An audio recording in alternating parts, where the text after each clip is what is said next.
SSLC പരീക്ഷാഫലം ഇന്ന് ഉച്ചയ്ക്ക് 3 മണിക്ക് പൊതുവിദ്യാഭ്യാസ മന്ത്രി വി ശിവൻകുട്ടി ഫലം പ്രഖ്യാപിക്കും.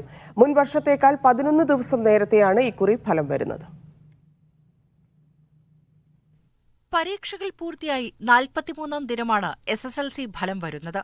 പതിവ് പോലെ ഉച്ചയ്ക്ക് 3 മണിക്ക് വിദ്യാഭ്യാസ മന്ത്രി വി ശിവൻകുട്ടിയുടെ വാർത്താസമ്മേളനത്തിൽ ഔദ്യോഗിക ഫലപ്രഖ്യാപനമുണ്ടാകും. തൊട്ടു പിന്നാലെ തന്നെ വെബ്സൈറ്റുകൾ മുഖേന വിദ്യാർത്ഥികൾക്ക് ഫലം ലഭ്യമായി തുടങ്ങും. PRD ലൈവ് ആപ്പ് വഴിയും ഫലമറിയാൻ സൗകര്യമൊരുക്കിയിട്ടുണ്ട്. 99.7 ആയിരുന്നു കഴിഞ്ഞ കൊല്ലത്തെ വിജയശതമാനം.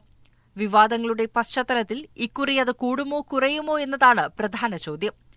കണക്കിലേക്ക് കടന്നാൽ ആകെ 4,27,105 വിദ്യാർത്ഥികൾ ഫലം കാത്തിരിക്കുന്നുണ്ട്.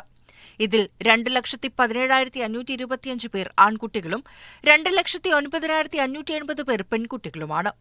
70 ക്യാമ്പുകളിലായി 10,863 അധ്യാപകർ മൂല്യനിർണ്ണയത്തിന്റെ ഭാഗമായി. ഫലം വന്ന ഏതാനും ദിവസങ്ങൾക്കുള്ളിൽ തന്നെ പ്രവേശന നടപടികൾ ആരംഭിക്കാനാണ് വകുപ്പിന്റെ തീരുമാനം. മീഡിയ 1 തിരുവനന്തപുരം.